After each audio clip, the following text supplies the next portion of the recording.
bien mes chers amis, voici module 5, capsule de révision, la colonisation de l'Afrique ou plus précisément l'expansion du monde industriel, particulièrement sur le continent africain. Dans la première partie, c'est super simple, on va avoir 2 lignes du temps, une carte de l'Europe. Il va donc falloir, dans les opérations intellectuelles, les critères de sélection, se situer dans le temps, ligne du temps générale, ainsi que la ligne du temps spécifique à la colonisation de l'Afrique par les métropoles européennes. Et se situer dans l'espace, ça va être de situer les principales puissances européennes, les principales métropoles européennes, qui sont l'Angleterre, si on préfère Royaume-Uni, France et Allemagne. Alors, petite partie très courte, on se revoit tantôt. Alors, pour la révision sur la colonisation de l'Afrique, comme à chaque fois, on commence avec la grosse ligne du temps, c'est-à-dire les périodes et les dates. Alors, si on va voir ça, vous avez votre document Expansion du monde industriel. Alors, nous voici à la ligne du temps historique. Vous avez la préhistoire ici, donc vous voyez préhistoire, la lettre A ici. Par contre, si on dit que c'est moins 10 000 ici, là, on va parler de la sédentarisation. La sédentarisation est vraiment le passage du mode de vie nomade au mode de vie sédentaire, ou si vous préférez la période paléolithique à la période néolithique. Mais c'est vraiment la préhistoire. Et on a 2 périodes dans la grande période. Et moins 10 000, c'est vraiment le passage. Donc, il faut vérifier les dates. Si la première date est 3 millions, la deuxième, 3 500, c'est la préhistoire. Si la première date est 10 000, la deuxième est 3 500, ça va être la sédentarisation. Ensuite, ça ne change pas. La lettre B est l'Antiquité. C, c'est le Moyen-Âge. D, les temps modernes. Et E, la période contemporaine. Si on revient au plan de révision, maintenant on parle de la ligne du temps spécifique à la colonisation. Si on prend celle-là qui est en couleur, c'est la même chose ici, la ligne du temps dans votre cahier est en noir et blanc, ici on a celle en couleur. Alors vous voyez, colonisation de l'Afrique, c'est dans la période contemporaine. Période contemporaine. C'est sûr que ça a commencé dans les années 1800 avec la colonisation de la côte africaine, mais la colonisation intensive qui est en 1880 jusqu'en 1914. Encore là, 1880, c'est une date avec un chiffre un peu rond parce que c'est vraiment ici, en 1884 et 1885, lors de la conférence de Berlin, c'est vraiment là que, si on vient voir ici, vous allez... C'est vraiment ici, à la conférence de Berlin, qui va avoir le partage de l'Afrique. Vous voyez, Berlin en Allemagne. Donc, les Allemands invitent tous les pays européens, mais pas tous les pays européens, mais les pays importants. Là, on parle ici de l'Angleterre. Hein, quand on parle de l'Angleterre, Grande-Bretagne, Royaume-Uni, c'est toute la même affaire. La France, la Belgique, le Portugal, l'Espagne, l'Italie. Lorsqu'on va inviter ces gens-là à Berlin, bien là, on va venir vraiment séparer. Donc ici, c'est une caricature, là, c'est comme si on séparait le gâteau de l'Afrique. C'est vraiment en 1884-1885. Alors que vous preniez cette date-là, ou cette date-là ici, 1880, même 1800, okay, c'est toute cette période-là. Mais pour être précis, là, mettez 1880 à 1914, parce que lors de la Première Guerre mondiale, les Européens vont retourner en Europe et l'Afrique va être un peu laissée à elle-même. Quand on regarde, on revient ici, partage du continent africain, bien, si on va voir qu'est-ce que ça a donné dans les faits, on a ici la carte de l'Afrique colonisée. Vous voyez les pays qu'on a nommés. Ici, quand on parle indépendant, là, c'est l'Éthiopie. Eux, l'Éthiopie, ont riposté, ils ne se sont pas laissés faire. Donc, ils n'ont pas été colonisés. Mais vous voyez, tous les autres territoires ont été colonisés. Et pourquoi ça a été mal fait et pourquoi ça va encore mal des fois en Afrique à cause des groupes ethniques qui s'entre-déchirent, des guerres civiles, c'est que ça a été mal divisé. Tout le monde voulait se donner un accès à l'eau. Ici, on avait l'accès à l'eau pour la mer Méditerranée qui nous emmenait en Europe. Si on regarde ici la carte de l'Europe, voyez. Alors ici, vous voyez, on a la mer Méditerranée, l'Afrique est là, l'Europe est en haut, fait que ça donne ça ici. Si on revient regarder comme il faut, toujours carte d'Afrique colonisée. Donc, on avait la mer Méditerranée. Ici, on peut sortir vers l'océan Indien. Vous voyez, 6, 6, 6, 3, vous voyez, 2. Vous voyez, là, vous allez dire, ah, 7, ça sort pas. Ben oui, 7, ça vient. Regardez, ça sort ici. C'est fou, hein? 1, ça sort là. Vous voyez, 6, on sort ici. Vous voyez, le 2, on sort là. Mettons, on prend le 1 ici. Regardez, le 1, on peut sortir par ici comme ça. Ou on peut même venir sortir ici comme ça. On peut venir sortir ici comme ça. Donc, soit vers l'Atlantique, soit la Méditerranée, soit l'Indien, l'océan Indien. On devait toujours avoir un accès à l'eau. C'est pour ça que ça a été mal divisé. Et le chiffre 1 ici, la France, c'est parce que c'est eux qui en possédaient le plus. Okay? Après ça, vous aviez l'Angleterre qui en possédait beaucoup. L'Angleterre était d'ailleurs la principale puissance de l'Europe. Il faut faire attention, c'est vraiment de l'Europe, parce que la principale puissance aujourd'hui, c'est les États-Unis dans le monde, mais en Europe, à l'époque, c'était l'Angleterre, en suivi de la France, suivi de l'Allemagne, qui tranquillement s'en viennent pour se développer. Il va y avoir la Première Guerre mondiale.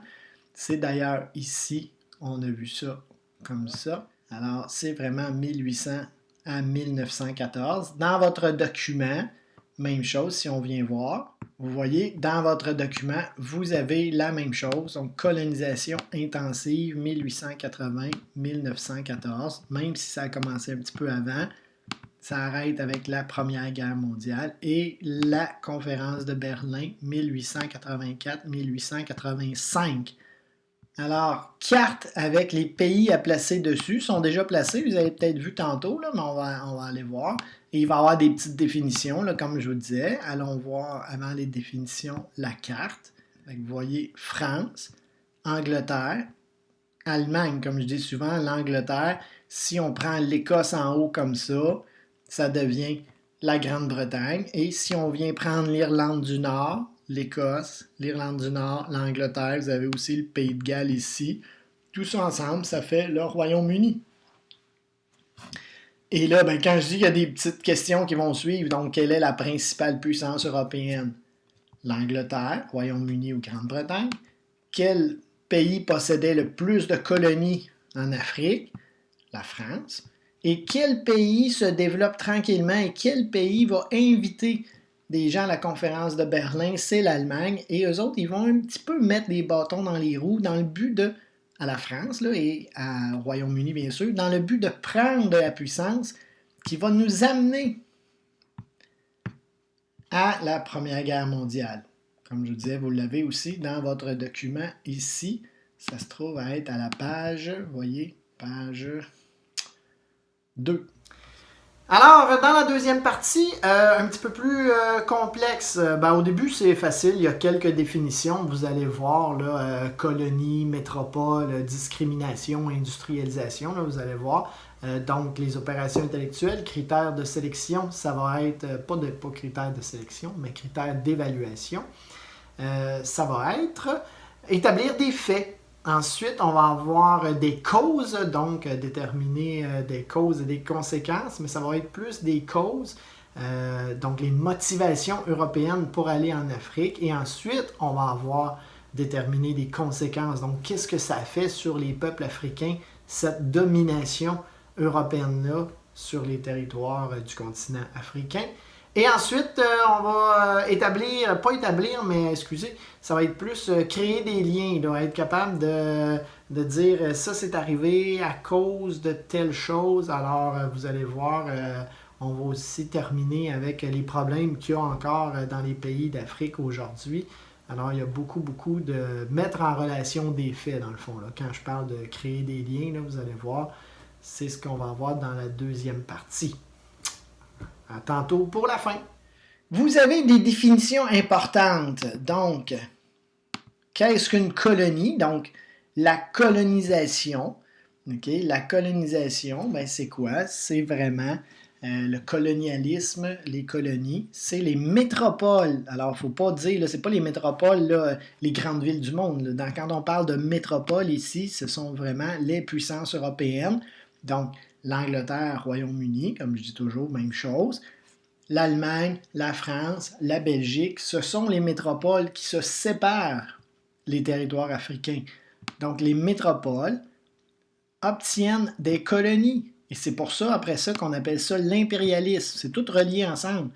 L'impérialisme vient du mot empire, donc l'accumulation de plusieurs royaumes.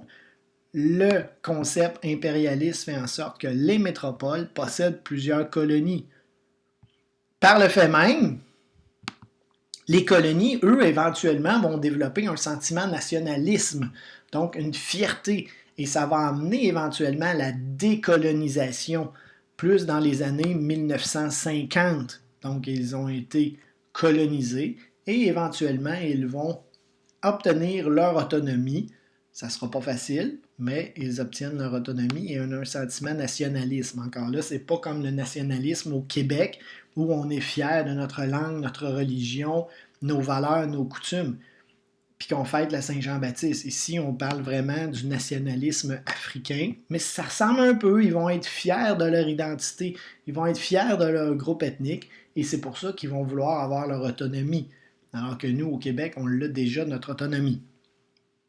Discrimination, alors c'est les métropoles, par leur système impérialiste, qui vont venir discriminer les colonies.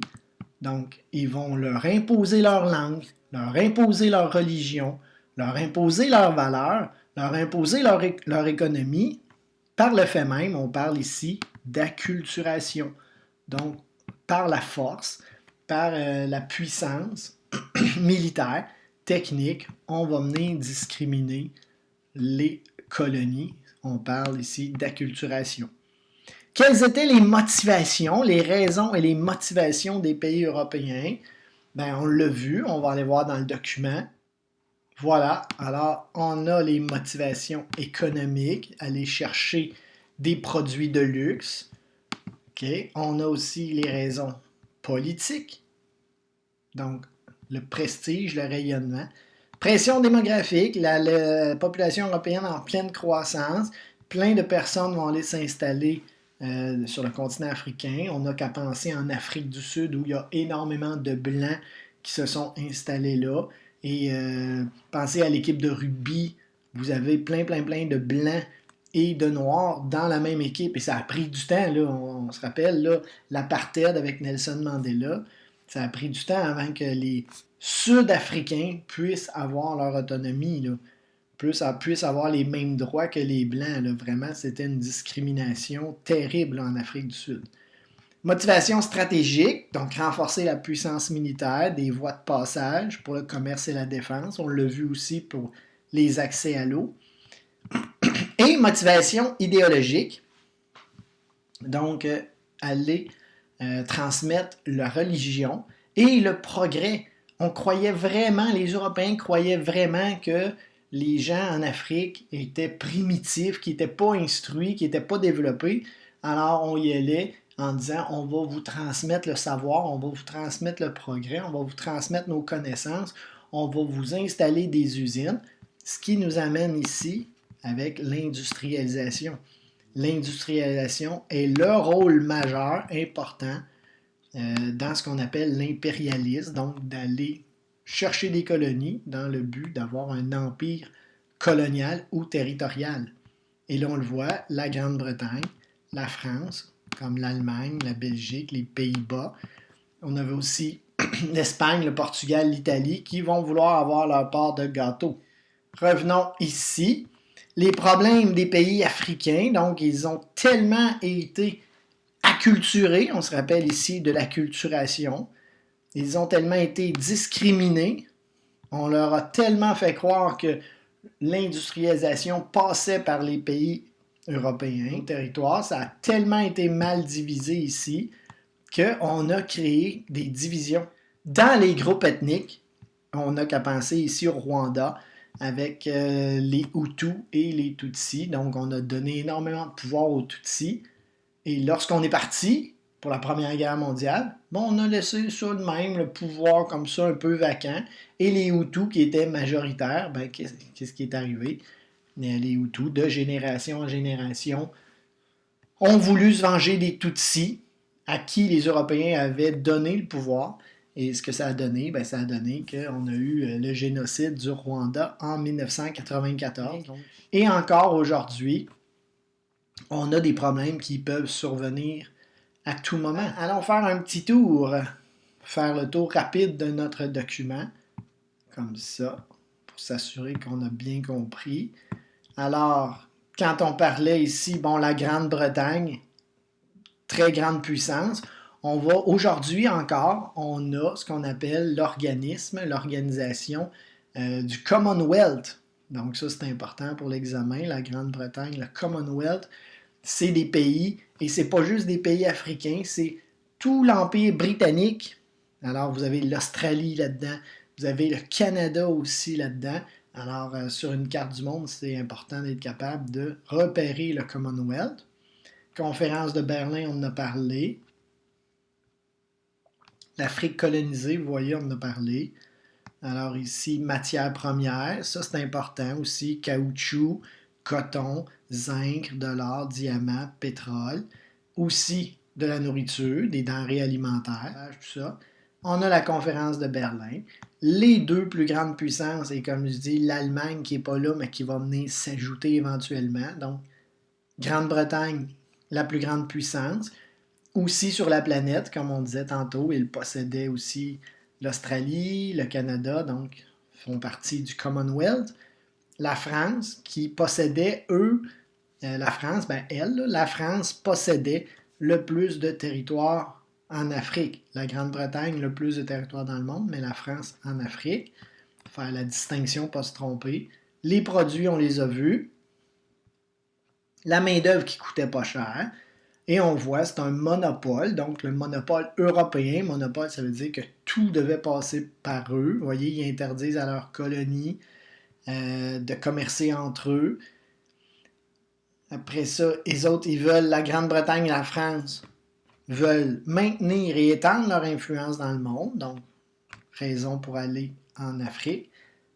Et là, on voit l'Allemagne, l'Italie, Belgique, ce qu'on disait.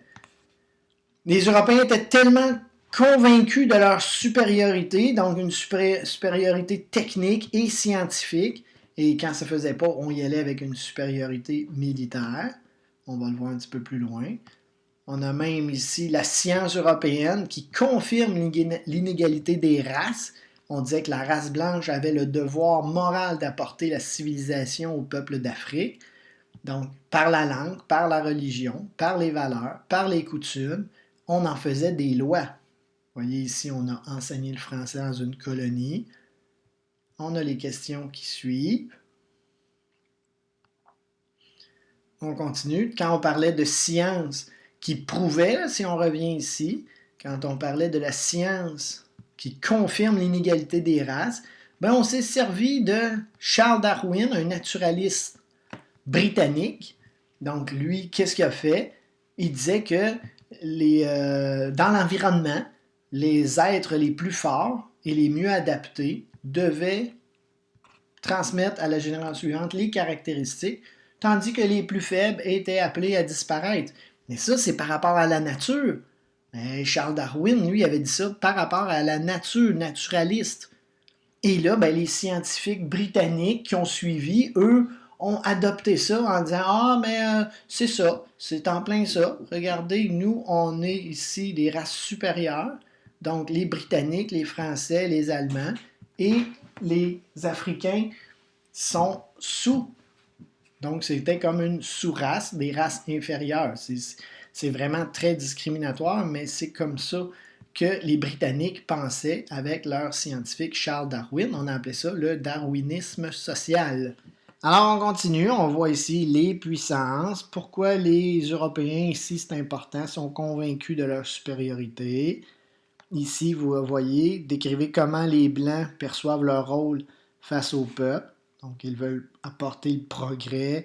Ils faisaient preuve d'une grande arrogance. On va favoriser un groupe. Hein, c'est ça qui est arrivé au Rwanda. On a favorisé les Tutsis au détriment. Détriment veut dire contre les Hutus. On leur a donné une participation à l'administration.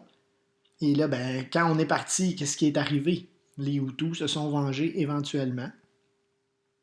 Et lorsque ça ne fonctionnait pas, qu'est-ce qu'on faisait? On arrivait avec les stratégies militaires. Alors, les limites tracées en Europe ne respectaient pas les groupes politiques, les groupes ethniques et les groupes linguistiques. On revient encore souvent avec l'exemple les Hutus et les Tutsis. Ça a créé des minorités. Dans ce cas-ci, les Tutsis étaient minoritaires par rapport aux Hutus au Rwanda. Et voyez, on dit que c'est à l'origine de nombreuses guerres civiles. Et encore aujourd'hui, certains pays doivent vivre avec les frontières. C'est pour ça que la carte de l'Afrique est mal divisée. Et là, on parle ici qu'on a eu l'appauvrissement, disparition de leur culture, de leur religion et l'assimilation linguistique. C'est ce qu'on appelle l'acculturation.